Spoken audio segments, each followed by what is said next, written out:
Bom, e para falar com a gente sobre esse assunto tão sério que é a prevenção ao suicídio, nós recebemos hoje o psiquiatra Rodrigo Martins Leite, que é diretor do ambulatório do Instituto de Psiquiatria da USP.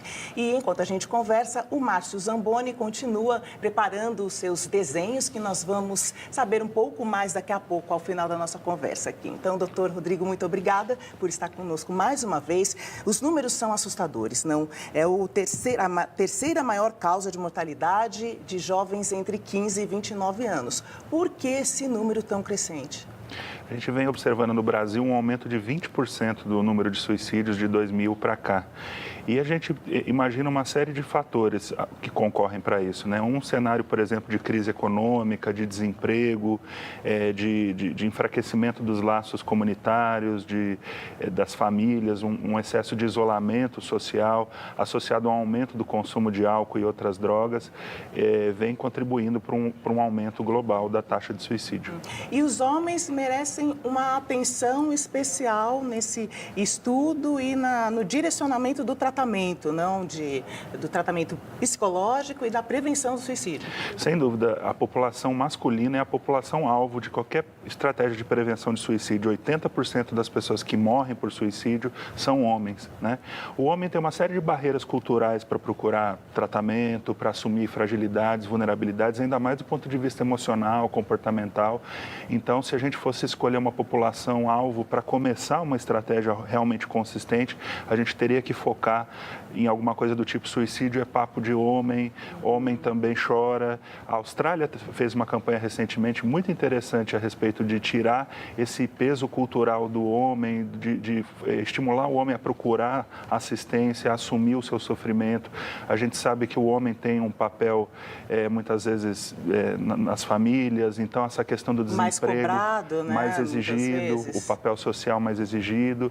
Então, a questão do endividamento, do desemprego, associado à depressão e uso de álcool, são ingredientes fatais para um suicídio. E esses pensamentos suicidas, eles sempre partem de uma doença psicológica que não foi diagnosticada e não foi tratada? Em geral, sim. Existe muita associação, principalmente de depressão e abuso de álcool com pensamentos suicidas, mas pensamentos suicidas ocorrem na população geral. Todo mundo, em algum momento da vida, diante de alguma dificuldade, alguma adversidade, chegou a pensar fugazmente: melhor seria estar morto, melhor seria não estar aqui. Mas quando isso se torna algo recorrente, algo que a pessoa se sente insegura em relação ao que esses pensamentos vão gerar, aí estamos diante, provavelmente, de um transtorno mental que precisa de tratamento. A gente continua essa conversa, mas agora nós vamos para as ruas falar com o Cadu Cortez, ainda sobre o Setembro Amarelo, né? Ele está dentro de um labirinto de girassóis. Conta pra gente, Cadu. É isso aí, Joyce. Boa tarde. Essa estrutura toda faz parte da campanha Na Direção da Vida, Depressão Sem Tabu. É uma estrutura que tem 2.000 flores que a gente pode acompanhar a jornada de um paciente com depressão. Está aqui montado na zona oeste da cidade de São Paulo, no Largo da Batata, e está um sol forte aqui também. A gente tem algumas frases importantes no tratamento da depressão, mas eu vou conversar um pouquinho um pouco mais sobre essa campanha com o Antônio. Vou ficar aqui do lado, Tato. Acho que a gente consegue falar aqui com o Antônio Batista, que é do Centro de Valorização da Vida. Antônio, fala um pouquinho sobre a importância dessa campanha. Boa tarde. Sim, esse Setembro Amarelo, dia 10, Dia Mundial de Prevenção ao Suicídio, e falar de depressão, falar de prevenção ao suicídio, de parcerias, como a Brata, a Pfizer e o CVV, é importante para a sociedade olhar com carinho, com mais atenção, que nós podemos fazer a diferença como sociedade nesse momento que é tão delicado e tão importante para o nosso país. Tá certo. Vamos continuar passeando aqui nesse labirinto que a gente falou. Eu já encontro aqui a doutora Elizabeth Senicos, que é psiquiatra da Brata, a Marta também, Axel, que está aqui com a gente, para falar um pouquinho essa parte humana, né, doutor? Acho que o tabu foi derrubado e as pessoas, de fato, estão atentas e conversando com as outras também, principalmente sobre essa questão tão importante, né? Boa tarde. Boa tarde. É importante, sim, saber que o tabu ainda está começando, né, a quebrar. Por isso, a importância dessas campanhas. Porque a depressão, as pessoas têm de entender que é uma doença médica. médica, é uma doença psiquiátrica, um grave problema de saúde pública e é também um transtorno de humor. As pessoas que apresentam depressão sofrem muito com vários sintomas. Então não é mentira, falta de instabilidade ou fraqueza, não é nada disso. Ela realmente é uma doença que é muito importante. Os sintomas geralmente são graves. Então a pessoa precisa fazer um tratamento adequado para poder, obviamente, sair dessas crises que são às vezes, muito violentas e muito agressivas para a pessoa. Ela sofre em demasia. Então, acho que a Abrata faz um trabalho muito importante, que é a Associação Brasileira de Familiares, Amigos e Portadores de Transtornos Afetivos. Ela faz um trabalho muito importante, tem várias atividades e uma delas é o grupo de apoio mútuo. E nós temos de pensar que quando os sintomas são muito graves, acaba a pessoa também terminando, querendo, inclusive, não viver mais e indo para o suicídio, o que é muito triste. Muito bem, obrigado, doutora. O tempo é curto.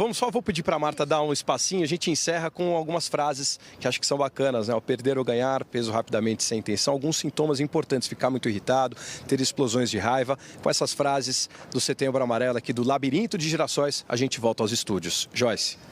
Obrigada, Cadu. E a analogia é bem pertinente, né? O caminho pode voltar a ser florido, né? A vida pode voltar a florir. Quer dizer, qual seria a primeira indicação médica para uma pessoa que passa a notar que tem esse tipo de pensamento suicida? É dividir com os amigos, procurar a família, procurar um médico no posto de saúde? Acho que passa por todas essas etapas que você mencionou. Acho que a primeira linha de cuidado é o cuidado comunitário, é o cuidado oferecido pela família ou por amigos, pessoas mais próximas. Esse cuidado comunitário está falhando muito, né? Não ficar sozinho. Não ficar sozinho é a mensagem principal. E que essas pessoas possam ajudar esse indivíduo a procurar ajuda, se necessário, procurar um tratamento, né? Muitas vezes ele vai precisar de um profissional especializado. A gente sabe que tem uma demora muito grande entre as pessoas procurarem um profissional de saúde mental por conta do preconceito associado ao transtorno mental, ao próprio profissional.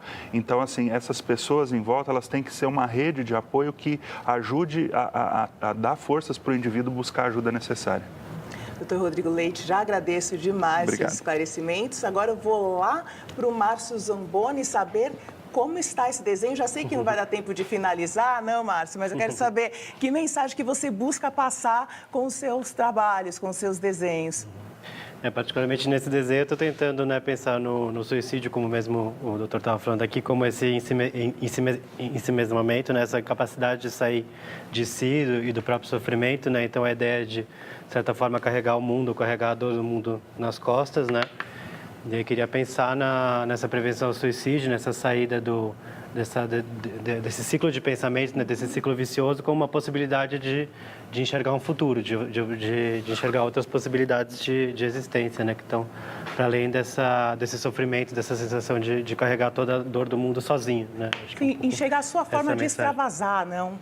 Eu acho que a sua forma e também, né, acho que como o próprio doutor falou, acho que a gente tem que pensar nesses problemas não como problemas individuais, mas como problemas coletivos, né, como problemas que estão sendo construídos numa determinada situação social, né, no momento de desmantelamento de direitos, de crise econômica, de uma falta de perspectiva de futuro, né, então se você tem direitos trabalhistas sendo desmantelados, essa pessoa tem mais insegurança no trabalho, isso leva a uma solidão, né, eu acho que essa ideia de desmantelamento de comunidades e vínculos sociais é importante ser pensada também, né? Sair dessa perspectiva individual. Sim. Márcio e doutor Rodrigo, muito obrigada por estarem conosco nessa